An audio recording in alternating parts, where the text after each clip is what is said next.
Podcasters.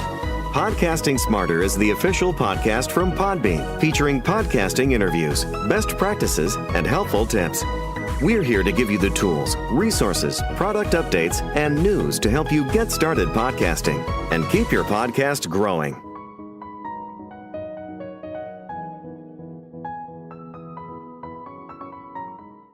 Hello, and welcome everyone. We are so excited that you're here with us today. Hello and welcome to all of our teachers and educators for this month's Podcasting Smarter live episode. Podcasting for Teachers, our live masterclass. We are joined today by Matt Richards from Creative Digital Learning. Hi, Matt. How's it going? Hello. Good. Thank you. Thank you, Norma, for having me here. It's awesome to be here and can't wait to share some stuff with all your listeners. We are so excited that you're here today. I'm going to read our brief intro and then we'll jump in. We've got this amazing masterclass for all you educators out there. And we're just so excited to support teachers and get teachers podcasting in the classroom. So here we go. Hello and welcome everyone to Podcasting Smarter and our February live event, Podcasting for Teachers live masterclass with Matt Richards of Creative Digital Learning. For those of you who may be joining us for the first time, Podcasting Smarter has live stream sessions like this one with top podcasters and educators. We also have exclusive recorded episodes on the Podcasting Smarter podcast. Podcasting Smarter is brought to you by Podbean. We're a podcast hosting and monetizing platform and home to over 620,000 podcasts. To start your podcast, head over to podbean.com today. And now we will get started. Hi, Matt. Hi, Norma. How are you? Good. Okay, so we have this beautiful presentation. So I'm just going to start my screen share and we're just going to get straight into it and start sharing this masterclass because we have a lot of information to get through today. Here we go. All right. So this is our masterclass Podcasting for Teachers. We are joined here by Matt, and today is Tuesday, February 7th. Well, I guess it's the 8th in Australia. It is. It sure is. Yep. And so you can join us live here on YouTube, on Podbean's LinkedIn as well. And if you missed anything, obviously you can watch the replay and you can listen to it here on the Podcasting Smarter podcast. So we're joined here by Matt today. Here's a bit of Matt's information and have a screenshot, send Matt an email. Please do. Yeah, there's my contact details. If you need to reach out, you can see, yes, I'm from Australia, a little city called Adelaide in South Australia. But it doesn't matter that we're on the other side of the world from you guys. We all are trying to achieve the same thing. So like Norma said, grab a screenshot or a photo or whatever you need. Absolutely. And my name is Norma Jean Belenke. I'm the head of events here at Podbean. We've been hosting podcasts since 2006, and we offer various hosting solutions, enterprise solutions, private podcasting, live streaming, monetization, and more. And here's a bit of my information, and you can always reach out at podcastingsmarter@podbean.com with any questions. So today we've also got my colleague, Ronnie Gosh, supporting in the chat here, who is our podcast specialist here at Podbean. So if you do have any questions today, pop them in the chat, and Ronnie is here as well. So today we'll be going for 55 minutes, and we'll be presenting for almost an hour, and then Ronnie will be here in the Q&A. So our workshop goals today, Matt, let's talk. We want to talk about how teachers can create successful podcasts. Absolutely. It's a bit of a scary space for some people, but it actually is super easy to do. So that's why I guess for these workshop goals, we're looking to see how we can get you guys as teachers to be successful and have success with the students and, you know, the who, what, when, where, why of your podcast. What do you think, Norma? Absolutely. We're going to go over formatting your show, a brief overview of gear, what podcast hosting is, how to get your podcast out and distributed into the world where all of your listeners are listening, where they're going to find it. So why podcasting in education? This is a really big one. So students can really listen from anywhere, which is a really big one. Some people are auditory learners. You know, some people need to see things or read things, or they're kinesthetic learners, but audio learners it's a real type of learning. And some people, when they hear something, they're going to retain that information better as well. We've also got supplements to visual curriculum. So maybe you have slides or you have a visual within your curriculum, but there's a podcast element to it. So it can supplement what you're already doing. It's a participatory medium, which also means that when your listeners are listening, they're having their own experience. So when they're hearing something, they may be visualizing something else in their own head. I might just jump in participatory from the creation side of it as well. If you see a classroom of students engaged in creating podcasts of any kind, you'll see that everyone's on task and they're all engaging. It's super exciting to watch. Absolutely. And I mean, even just having the podcast on with prompts, right? Like, okay, everybody draw a dog, right? So dog's going to look different to everybody. And that's a very simplistic example, but it is something where, everybody's going to interpret that audio differently. Mm-hmm. We've also realized that podcasting is good for studying and memorizing information. Absolutely. Yeah. And Matt, you're going to talk about this a lot more, but there is a low barrier to entry in podcasting. It's very easy to get your podcast set up and running. And we talk about this all the time. Yeah. It's probably one of the sticking points for many teachers to feel like they need, super expensive studios and, even big microphones like you've got in front of you, Norma. But the actual reality is you don't need that. It's actually super easy to enter into the podcasting space. And most teachers probably already have the technology in their room to get up and go. So yes, we want you to feel empowered. You don't have to have thousands of dollars of equipment. You can start a podcast today from your phone, which we'll talk about a little bit later. And Matt, you're going to go over some of those recording basics as well, which we're so excited about. And then, like we were just saying, it's budget friendly, right? So, no matter what your budget is, you can create a podcast, which is great. Podcasting also has a growing listenership. So more and more people are listening to podcasts. We have statistics on this from some incredible organizations. Matt, do you want to talk a little bit about that? Well, it's interesting because when you have a discussion around with students around listening to podcasts, and they often reference their family, their parents, their carers, and what podcasts they're listening to. And they see them, I guess, as adults who are constantly listening to podcasts in cars and when they travel and wherever they might be going. And so I guess as students in a class, they see this as a contemporary medium to engage with. And it's like, well, I want to be part of that as well. So it is growing. And then now, of course, there are so many podcasts for kids. Here in Australia, we have our own ABC, which has a bunch of channels dedicated to kids listening. So, the medium is expanding and always growing, and it is growing into that younger generation as well. Absolutely. And we've got a couple of stats here. 62% of Americans listen to podcasts and 40% of Australians. So that number continues to rise every year. It's really something where we're seeing every single year, right? Absolutely. So next we're going to talk about how teachers can use your podcasts in your class. So you can use your podcast to map out a curriculum, to have a class discussion or interviews. Matt, do you want to talk about storytelling next? Yeah, absolutely. So storytelling obviously forms a huge part of bringing the creativity into podcasting as well. So I guess this whole how, and when we talk about mapping out a curriculum and having discussions and these are other dot points here, making a classroom parent announcements, all those sorts of things. What we end up with is a product at the end that allows students to feel empowered that their creation is heard and actually heard too. So it's not just a case of creating something for the teacher to listen to and then we tick it off, we tick that box and we move on to the next thing. No, this is so much more impressive and empowering because the creation that the students have made gets shared with their local community or their class or the world even. And so I guess that's why it's so significant. So, telling stories and sharing discussions and so on with the greater world, that's where it's so exciting. They realize how empowering it actually is. Absolutely. Absolutely. And I think also building that confidence in students.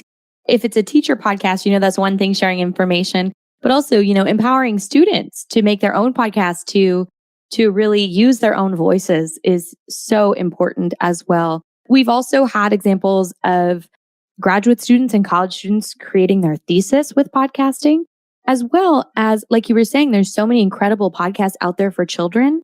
As a teacher, you can customize playlists and share other podcasts as well with your students. So it really is an incredible medium to share with your class. Yeah, some of that research that we mentioned is from our friends at Edison Research and from commercial radio in Australia. Sorry, Norma, I'll just jump in. One of the big things I think is for students and when it comes to sharing is that they actually see their creation online. So when you go to like Podbean, you go to a platform where, it's presenting your work, when they see that their work is online, that's where the excitement comes into them, and that reality of what they've created. So that's why it's pretty exciting. Absolutely. So next we're going to talk about how many podcasts are out there, because it's such a growing medium. And, don't be intimidated by these numbers. When you see how many podcasts are out there, just know that there's room for you. There's room for your voice. There's room for the content that you're going to create for your community. At Podbean, we have over 620,000 total podcasts hosted with us. Matt, do you want to take it from here? Yeah, there are well over 2,500 podcasts on the Apple Podcast platform. So we'd like to think that a lot of those flow through from Podbean itself as well. So there are a lot of podcasts out there. And what's really interesting is that sometimes we think it's a little bit scary. There's some big players, there's some big name podcasts out there. How on earth can I have a podcast in the same space as them? And that is a genuine fear and concern. But the reality is that platforms like Podbean, and they're pushing through to, say, the Apple Podcast platform, that just makes it happen. And so you do, in effect, get to play with the big boys. Your students' podcasts are sitting there right alongside some of the big names. Absolutely. So Apple Podcasts has over 2.5 million. And then the podcast index as well has over 4.5 million podcasts. So it's definitely something where podcasting as a medium is just growing exponentially. So we are so excited for you to join the club and start a podcast for your educational community as well. So today we're going to go over 3 concepts, which we're super excited about. The first is confirming your podcast concept and pre-production. And then we've got recording and producing your podcast, and then publishing and distribution. So here we go. We're going to jump right into it because we're already at 12 minutes. Oh my gosh. All right. First is concept and pre-production. At Podbean, we always talk about this. First and foremost, just do it. Your podcast is never going to be what it is on episode 100 as it is on episode 1, right? If you ask any podcaster, Matt, you go back and you say, oh, you want to listen to your first or second episode again? They're going to say, oh no, you can't make me. But that's what's so great about podcasting. The more you do it, you only get better by starting out and learning. The more episodes you produce, the better you get at creating content. It's really one of those things where don't feel like you don't have, the expertise or the training to start. There is a podcast for everybody, and you're going to grow with your content and your show. I love this, that idea that you've got to jump in with both feet, and you are really going to get better the more you do it. So you're absolutely right. Yeah, 100%. And done is better than perfect, right? Everybody's going to have those episodes out there that, they don't come out the way you want, or you couldn't edit something out, or whatever it is, right? But it's consistency. It's saying to your audience, however often you publish, I'm showing up, I'm here. Yes. So yeah. Absolutely. From a school's perspective, a school will love to see that their students are publishing their podcasts. So even if they're not perfect, it doesn't always matter. Hey, our students are creating these and there is content there to share. So you're right. Done is better than perfect. Get their voice heard. Absolutely. And I love that, especially on the student side, right? Because kids are there to learn. They're not there to do things perfectly. They're there to, learn a process. So if you include podcasting in that, its expression, whatever the content is incredible, but also the production of it and, creating that, sharing your voice, the confidence it takes, those are all incredible skills that students will get value from. So that's also important. And we'll talk about starting quickly in a bit.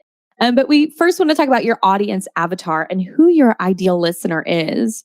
Who's your audience, right? If you're a grade school teacher, is your audience going to be the students in your class? Is it going to be parents? Is it going to be the PTA? It's so important to think about, who your ideal listener is. And that also stems back to what is your so what are you creating? And therefore that leads to, who do you want to hear it? So if you're going to create something that's on, say, Apple Podcasts, then you need to have some sort of structure as to who you're going to target to listen to your work. Exactly. What those demographics are and what do they want? Where do they want to listen? 100%.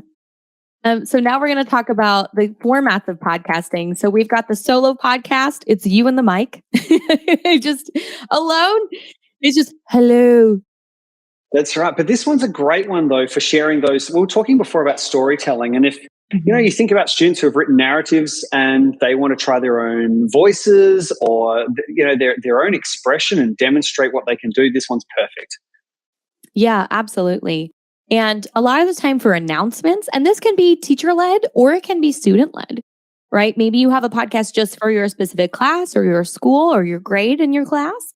And, maybe, every week a different student comes on and reads the announcement. So that's always a great format. Yep. Then we've got the co-host and shared podcast.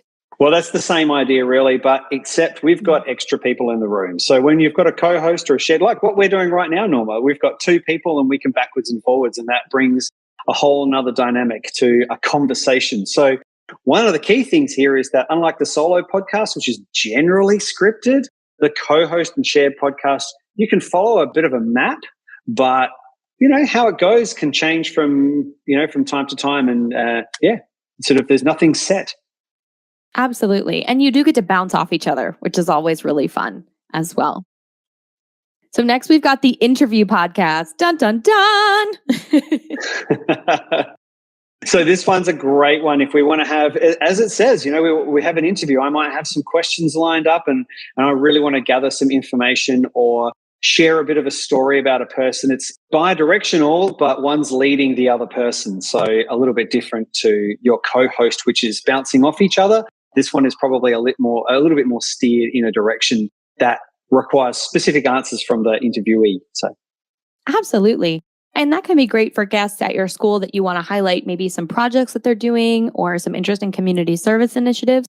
And it can also be for students to, share a little bit more about themselves and practice their interview skills on their public speaking. Correct. So then we've got the panel or roundtable. This is always a fun one.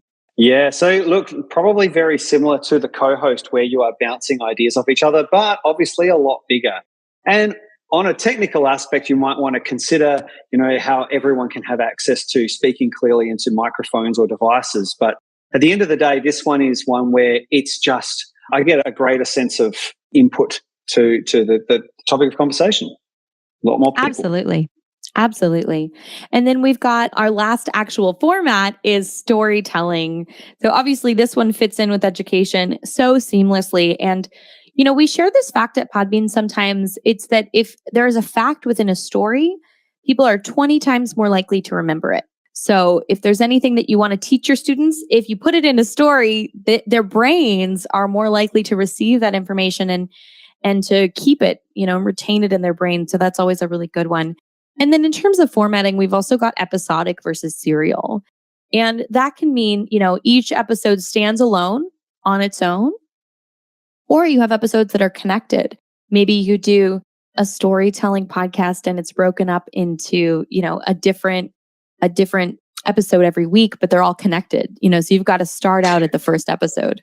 Yeah, absolutely. And we have a lot of classes that I've worked in the past is where it is very episodic, where we have students who form their own podcast on their own, I guess, a given topic, but they expand that in their own ways. And so we have lots of separate episodes.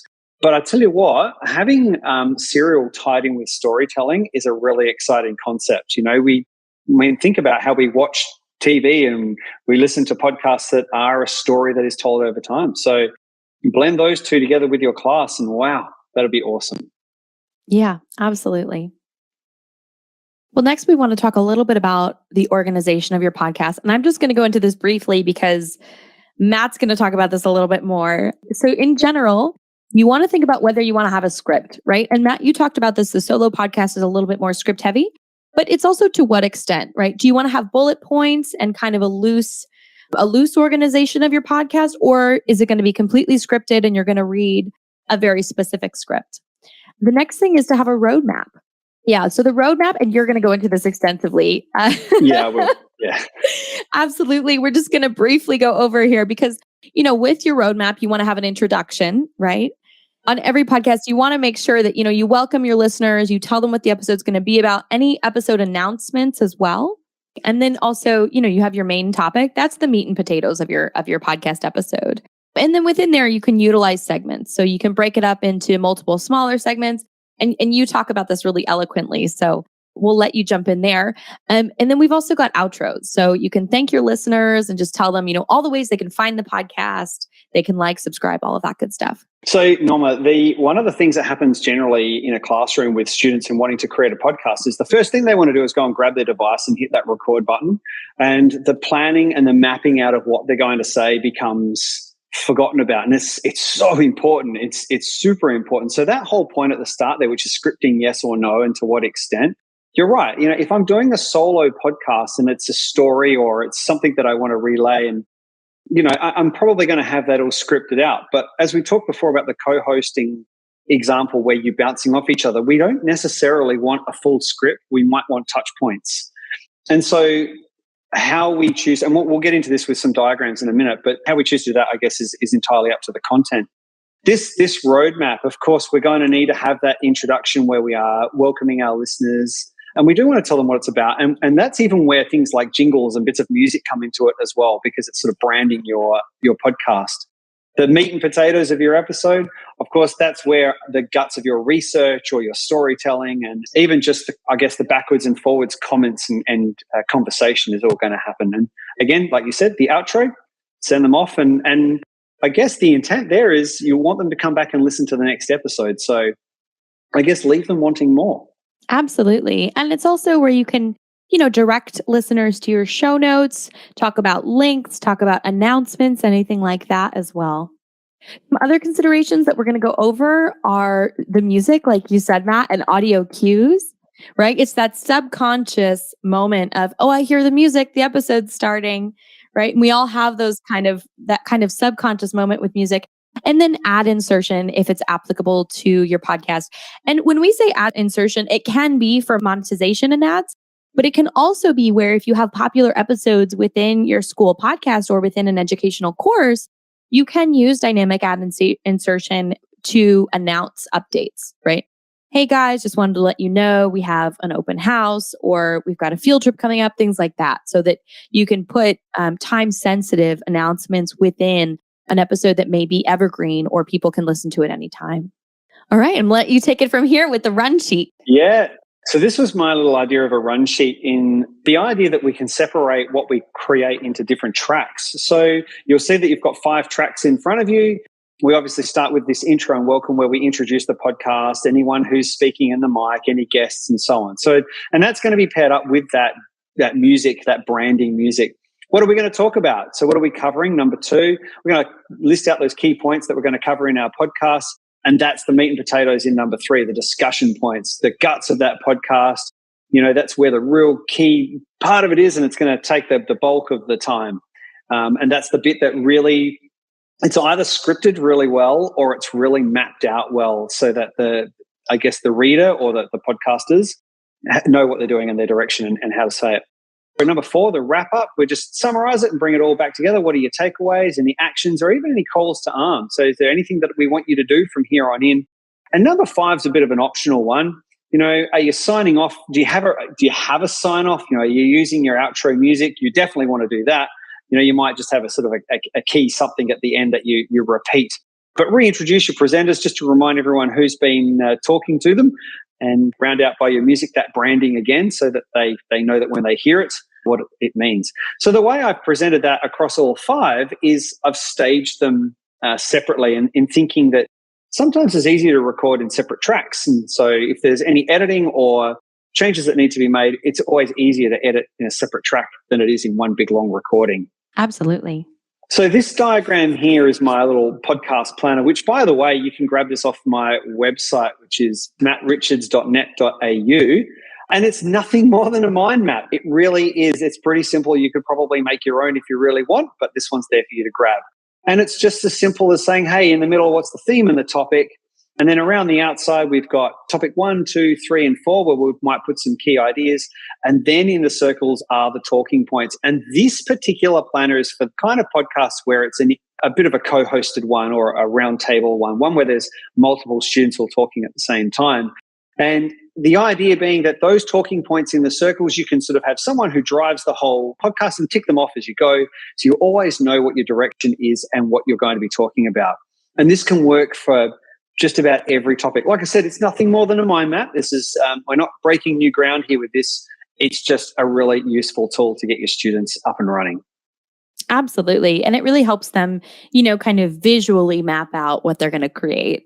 Well, probably more important, Norma, is the fact that students, when they start to do any podcast that isn't prepared or isn't scripted, they will immediately lose their way. So, they've got all great intentions and they've probably got the first few lines ready to roll out the gate, but then they're lost and they start looking at each other behind the microphones. And what are we going to say? I don't know. Like the rest of us, right? Yeah. I don't know what to say. So, like all podcasters, it helps to have a plan, right? And it's interesting, right? Just making sure that your preparation and your excitement are on the same level, right? Because as podcasters, we all know that excitement of I'm going to start a podcast and I'm so excited and that enthusiasm. So just making sure that your organization and your pre-production matches that excitement, I think is so important as well. Yep. So that on your screen there, that run sheet on the left is nothing more than just sort of, I guess it's a little bit like the mind map. It's just plotting out who's doing what, who's saying what, and what are the key parts that, if you want to sort of spread the load a little bit, you're going to read about this or you'll talk about that. Like I said, we're not breaking new ground here. They're just useful resources to help teachers sort of map stuff out. That's all. Absolutely. And now we're going to talk a little bit about artwork. So this is super important. In terms of artwork, your artwork's going to dictate a few things. So you want to make sure that it's at least 1400 by 1400 pixels and at most 3000 by 3000 pixels. And the reason we're talking about this so extensively is because if your artwork is outside of the size parameters, a lot of directories will not distribute your podcast, right? Or your artwork won't show up. So that's number one. And it's really important, right? Because your artwork is the first thing that people are going to see, right? Before they have a listen, before they even hear your podcast, they're going to see that artwork and it's got to show, what your podcast is about. So you want it to be dynamic, but you also want it to showcase kind of the vibe of your show.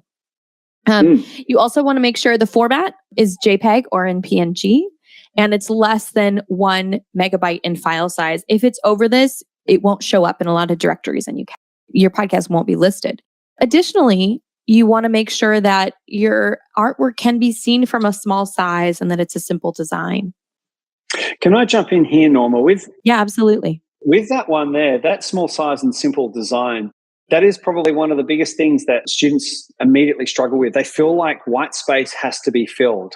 If students see a space and they feel like I've got to fill every corner of it, because it's empty and I've just got to put stuff in there. But really, this is a perfect example of where simpler or less is more. So, look at those examples you've got there. That first one, the armchair bookers, there's all white underneath it, and now students would probably normally think I've got to put something there, and you don't. So, the less is more concept really applies here. Absolutely, because people are going to be seeing this image in big and mostly small, right, on a podcast app. So you want to make sure that it's not too busy because people are going to, see it. It needs to be able to be seen positively from multiple sizes screen-wise. So definitely a big consideration. Easy to read, like we just said. Yep. And then dynamic and really showcases what your podcast is about.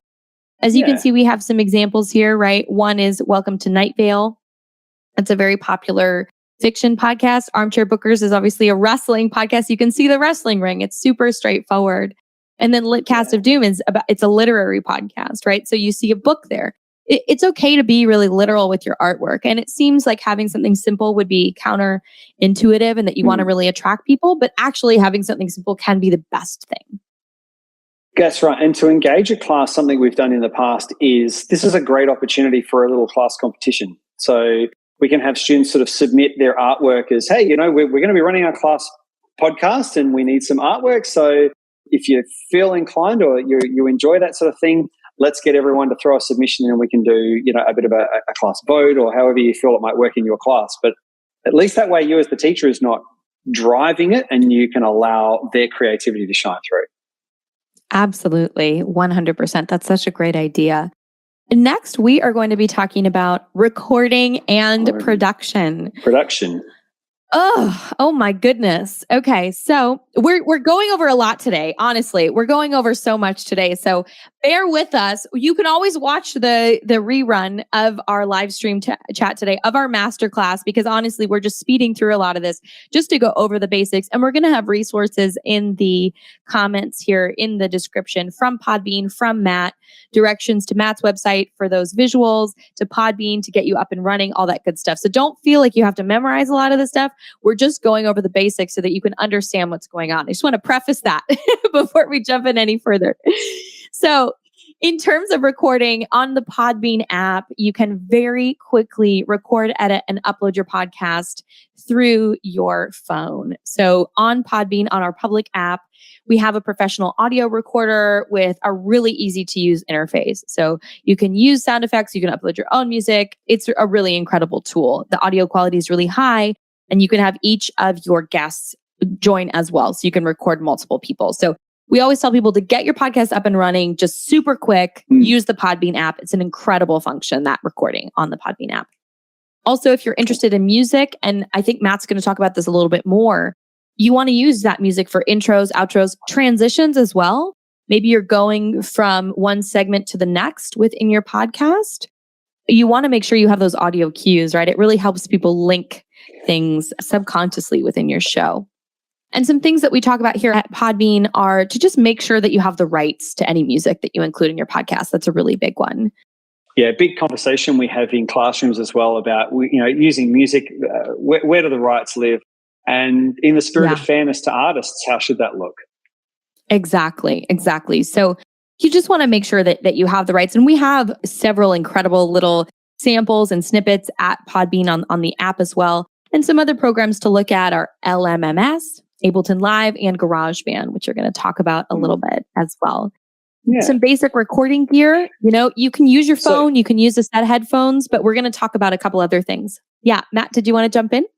Yeah, I'll jump in. So some basic recording gear. Look, like I said before, a lot of people feel like they need to spend thousands on expensive studios, and you don't need to do that. If you're fortunate enough to use devices like an iPad in your classroom, then you've already got exactly what you need. There's a microphone in it, and it's got GarageBand, as we talked about before, as a perfect recording interface. So you're already actually set, ready to go. If you want to expand that out, of course, there are microphones that can be external. You can plug in and they give you different sound quality. And of course, that's for you to investigate and explore and ask questions about. A set of headphones. Can't understate that one. A set of headphones is super important. Unless you want a classroom full of noise, having headphones where you can monitor your own work and the students can hear themselves nice and clearly without the distraction is really, really important. You might even need something like an interface where if you want to have extra microphones, like that little picture there, that's a Rode mic, podcasting mic. And you might need an interface that will actually connect in with your device so you can get those really big professional microphones plugged into your device, whether it's an iPad or a computer or whatever. And that DAW software, that digital audio workstation, that recording software, like I've mentioned before, GarageBand is probably the easiest entry point for students because it just opens up so many doors. It's easy to record on. A lot of people do get scared by it when they open it. It's like, there's a lot going on here. I'm not really sure where to start. But with a few workshops and there's plenty of resources around, it's easy to unpack and you can get kids recording on there pretty quick. Absolutely. And we've just got some basic recording tips, right? So like we mentioned, use notes to get yourself organized, right? And we've got a lot of resources there. It's important to hydrate and warm up before recording, right? If you're going to, just make sure you practice talking, warm up, do vocal warm-ups, anything there, and make sure you drink enough water. You don't need a soundproof room, but there's always little hacks for that. So you can prop up some pillows. A lot of people go under a blanket, if that's an option for you. Just to cut down on echo or some of that natural reverb. Yeah, I was going to say, even underneath classroom. Underneath the desk? Yes, under classroom tables. You've got a carpeted floor probably. It's not that bad. Exactly. If you've got any beanbags in the reading area, just kind of make a little fort and, just cut down. Yeah, exactly. So definitely you don't need a studio. You don't need a soundproof room. No. This is what, and we've had some very professional podcasters with big audiences talk about this all the time. I was in my closet, so I think there's definitely flexibility there. And most teachers are just so creative in terms of finding solutions and and being solutions oriented, just think of, where you're not going to get a lot of audio reverb. Small space, soft walls. That's kind of what you want. Correct. And then just being familiar with your gear, right? Like Matt was saying, you don't need a big professional mic. A set of headphones will get you really far. And just make sure that no matter how you're recording, that you practice, right? Even if it's just, to get things going, you're familiar and you know all the bells and whistles and how the gadget works. This comes back to what we were saying before, that you progressively get better and better and better.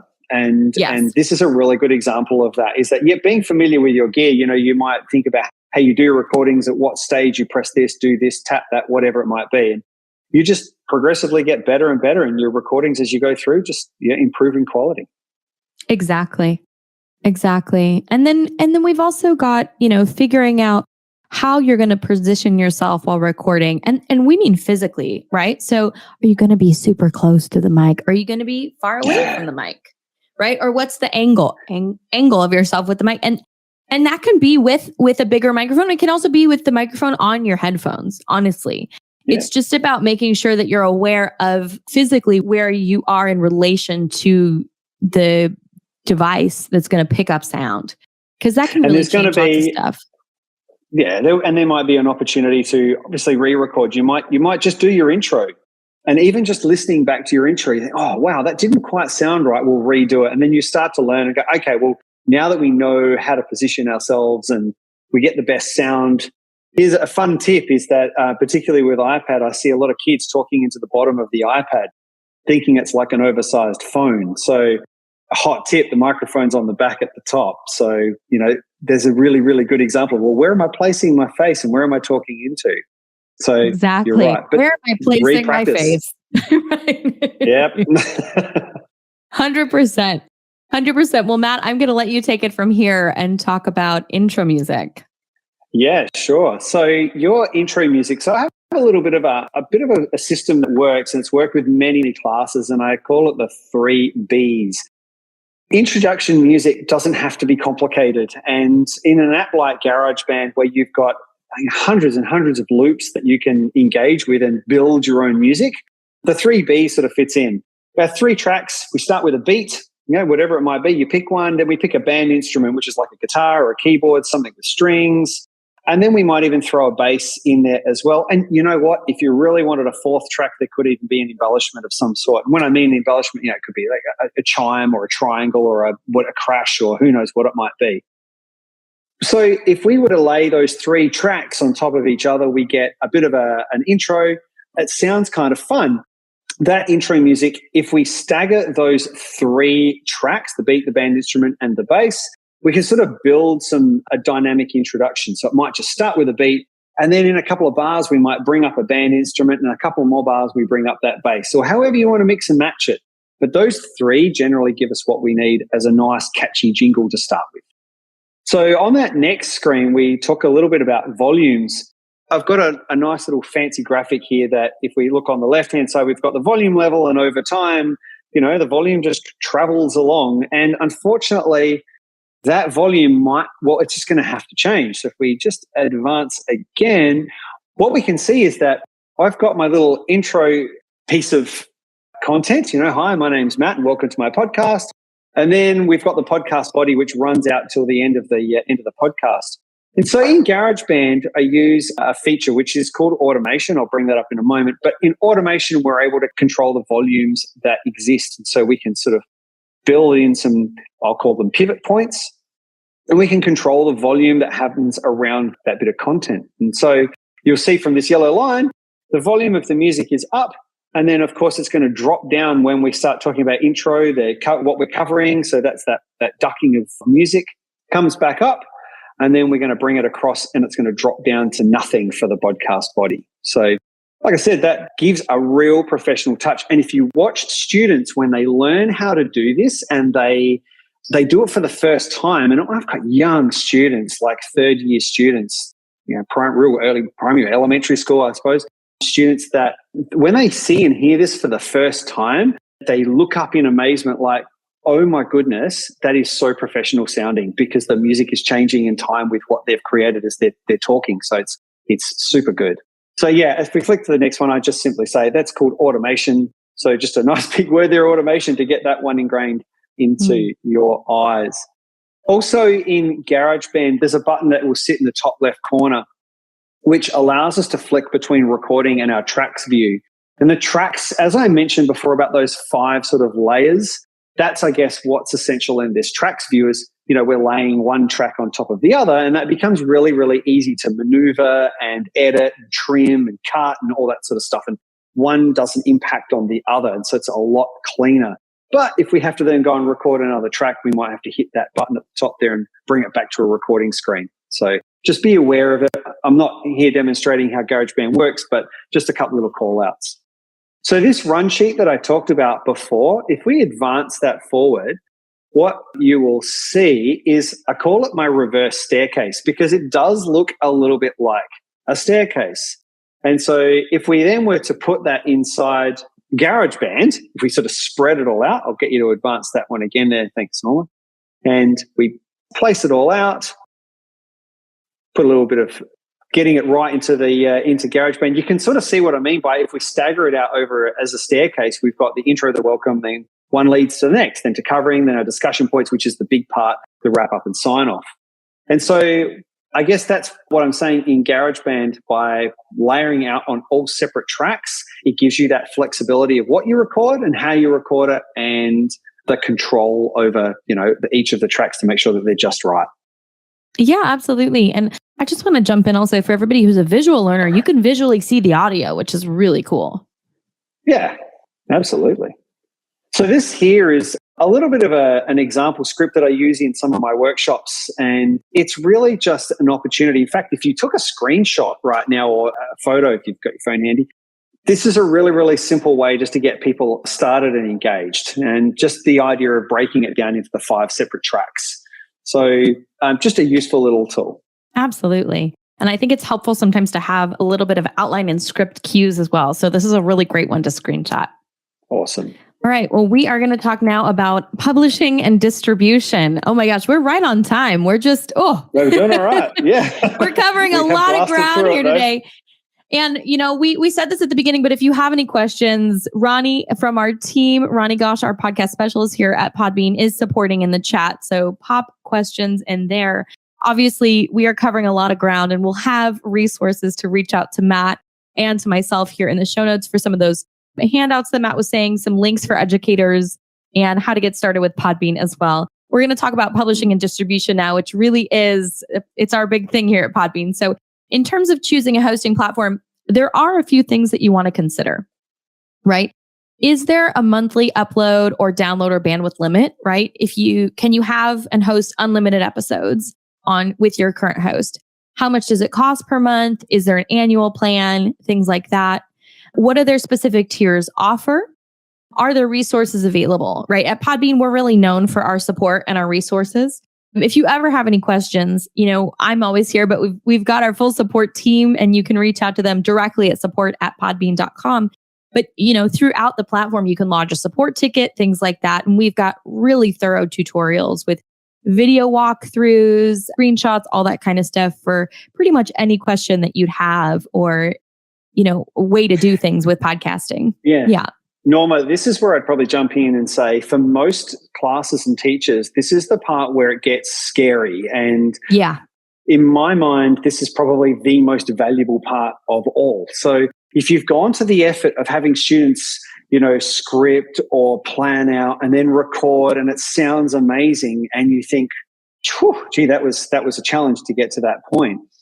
And, challenge maybe yes or no. But this step here, this is the bit that makes it. In my mind, this is the ultimate part. This is the bit where you go, we can share this to the world, and you've come this far. Yeah. It's take that one last big leap of faith and step, and you step into a world that you're probably not familiar with. And like you said, there's people like yourself to reach out to. We're all here to help, and get your content out online, because that, for me, is the absolute best bit. So 100%. Take that last step. Don't be afraid. 100%. And it's something where I think also for schools, for educators, for students to see your work out there in such a professional capacity. Like you were saying at the beginning, podcasting is an open medium. So you can put your stuff out there with the same big podcasters, that have huge followings. And and all that kind of stuff. So that's number one. And then number two, with podcasting, once you establish your feed with a directory, every time you publish a new episode, it'll automatically be distributed to that directory. You've only got to set things up once. Exactly. That hard work's done. And when you publish a new episode, you're only just going to do stuff on your hosting site. You're going to do it through the back end of Podbean. You upload your episode, you pop in the title, the description, any links. If you want to have a custom graphic for that episode, you can. And then once you publish that episode, it's out there. It'll be everywhere you've registered directory-wise. So it'll be on the Podbean app. It'll be on Apple Podcasts. So you don't have to, send things out every single time. The automation and the way that RSS feeds work is truly incredible, especially because a lot of educators just don't have time. No, that's exactly. And to think about every time I'm going to have to put my podcast episode in all these places. No, you just upload it once. And you just have to establish what directories you want to distribute to just that one time. Yeah, that's it. It's not that scary once it's done. Once it's done, you just you put your files up, put a little blurb, and away you go. Exactly. And some other things to consider when choosing a hosting solution, just to wrap up here, is that there may be other features like live streaming, which we have at Podbean, or monetization, like we were saying with that dynamic ad insertion. You can use dynamic ad insertion to monetize, but you can also use it for announcements, right? For class announcements, things like that as well. Obviously, here at Podbean, starting a podcast has never been easier, and we'll have a code here for you in the description and on our resource page at the end of this presentation with that link to get started. So don't worry, we've got you covered. And now we're going to briefly speak about podcast directories, because Matt, like you were saying, this is the thing that just makes podcasting so exciting, right? You put all this effort in, you make this podcast, you produce it, you put it, you've created a script, you've organized things, you've recorded it, you've set the volume levels, and now you want to get it out there into the world. Absolutely. So absolutely. The first is, where will your listeners be able to find you, right? Number one is podcast directories, right? And when we say a directory, that's generally an app where people are listening from. Right. So it's going to be the Podbean public app. It's going to be Apple Podcasts. It's going to be Spotify. It's going to be Amazon Music, right? Wherever your listeners are, that's a directory, because you're going to list your podcast in that directory. Here are some examples. And then also, because we're going to talk a little bit more about Apple Podcasts in a second, social media, right? Does your education population, does your class, do any of the parents follow, any social media accounts for the school, a Facebook group for the class, anything like that? You're going to want to post there as well as website. And if your school has a school website or an intranet or something where, it's a closed system, you can also embed your podcast there as well using our embeddable player here at Podbean. So that's just also something to consider. Yeah, absolutely. And what I'd probably add to this is the appearance as well for a school. When you start to show that your students' work is placed on, say, Spotify or the Podbean app or Apple Podcasts, the branding for your school. So for you as a teacher and educator with your students, we're ticking 1,000 boxes for learning. I mean, that's just awesome. And having fun doing it, and they're excited by it. But your leadership in your school is like, well, hang on a second. Our school is now out there in the public space in this professional level. I mean, how awesome does that look for them?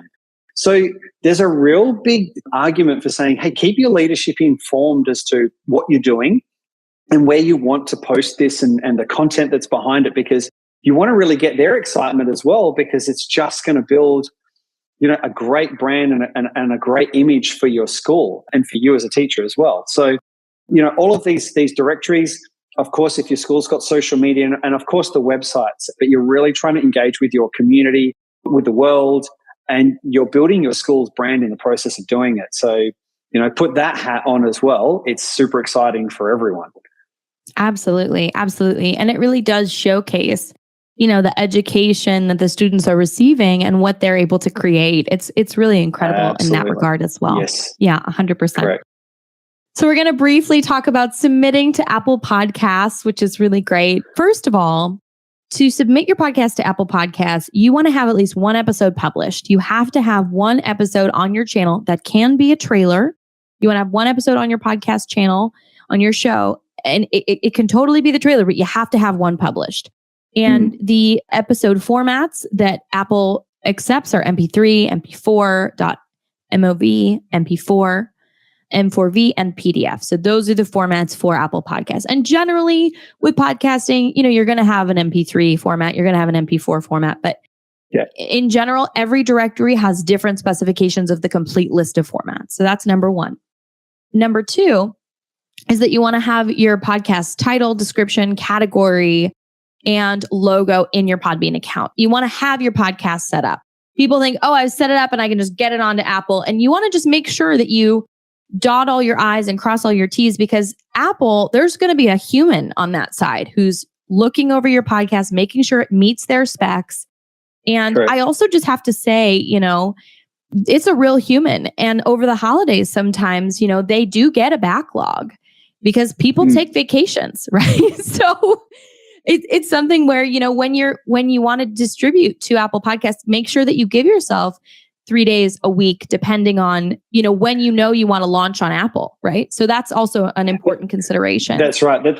It's a bit of a risk too. People do think that, I'm going to go through this process and just get it up online and, it's done. Right. Yeah. Do budget yourself a little bit of time. That's a really good bit of advice, Norma, is that, you have a few days up your sleeve so that when you do submit something or you're trying to get your Podcast Connect account all up and running, you give yourself some time for things to connect. It can take a couple of days. Absolutely. Once you're set up, you're good to go. Right. Absolutely. Once your podcast is accepted. Exactly. So you can hit the ground running. Once you're in, you're in. Yep. Every time you publish a new episode, it'll be there automatically. So you're going to want to make sure you get your podcast RSS feed by going into settings and then into feed of your Podbean dashboard. This is the information you need for iTunes or for Apple Podcasts. So that's, where you're going to get that information. And then on the Apple end, you're going to go to Podcasts Connect. We've got the link here as well. You can screenshot. And we also have the link here from our support, which outlines the entire process. But you're just going to want to log in using your Apple ID, click on the plus button, submit your new podcast feed, and validate it. So, and you can obviously check your status and see if your podcast has been submitted. So you're going to want to go into the back and just make sure that, it's been submitted and follow up on that, which is really exciting. And then we're just quickly going to show here on the back end. This is step number 3. On the back end of your feed, you're just going to want to hit view RSS feed here in red, as you see. So, just from the back end of your publishing side here on Podbean, that's where you're going to be able to find that. I also just want to quickly mention, I know we're at time, but we might go a couple of minutes over. Thinking about the timing of your podcast is really important as well. And that's just making sure that you put your episodes out the same time every month or week or day, so that people know when to expect it. Making sure that you budget time to record and making your podcast a priority. At Podbean, we also show you, when people are listening. We offer a heat map and statistics. So you can see if all of your parents are listening, right at school drop off. You may not want to release that episode at 10 a.m. You may want to release it at 6 or 7 a.m. so that they can listen on the way to school. Things like that, just to make sure that you can meet your listeners when in time they are listening the most, which is also a great tip. So this has just been it. Just a very quick overview for our teachers and educators, our masterclass. So far today, we have gone over concept and pre-production, recording and production, and publishing and distribution. So this has been our masterclass, our live masterclass, podcasting for teachers. We have some resources for you. Matt Richards from Creative Digital Learning. Matt, it has just been such a pleasure, honestly. Thank you so much. For any educators out there, it's just been so great. And just having your perspective, as an educator, as a podcast service provider who works with educators, just having your know-how. Everyone out there, this is how you can reach Matt. We've also got Matt's links here in the description of today's live masterclass as well. So Matt, thank you so much for joining us. I'm Norma Jean Belenke. Sorry. Yeah. It's been such a pleasure. But I'm Norma Jean Belenke and the head of events here at Podbean. You can reach out at podcastingsmarter@podbean.com. Here's a bit of our information. And you can find Podbean on socials at podbean.com. And then we've got some links here. If you want a discount code to get started podcasting, you're going to want to go to podbean.com/Matt Richards for all you educators out there. We have got some Podbean help videos and some resources. Thank you all so much for joining us. It has been such a pleasure. Matt, oh, wow. We covered so much. We covered it all. This live masterclass Oh, we really did. We really did. The key thing here is for all you teachers out there who are thinking about this and having to go, we're 100%, we're telling you, chuck your feet into the deep end and have a go. Just you will progressively get better and better. And then you've got the likes of Norma, myself, whoever you need to reach out to help support you in that process. We're here to help and get you up and running because we love it. It's fun. So yeah. Absolutely. We want everyone to have a podcast. Well, thank you everyone for joining us for this live masterclass, Podcasting for Teachers. My name is Norma Jean Belenke. I'm the head of events here at Podbean, and we are joined by Matt Richards from Creative Digital Learning. If you joined late or you want to have another listen, you can find us on Podbean's YouTube channel and on the Podcasting Smarter podcast. We are brought to you by Podbean. We're a podcast hosting and monetization platform and home to over 620,000 podcasts. Stay tuned for more upcoming live masterclasses and live events, and we'll see you soon. Happy podcasting, everyone. Yeah, well done. Good luck, everyone. Thanks for joining us for this replay of our live event episode. If you have any questions about podcasting and want to get in touch with the Podbean team, reach out to us at podcastingsmarter@podbean.com. Happy podcasting.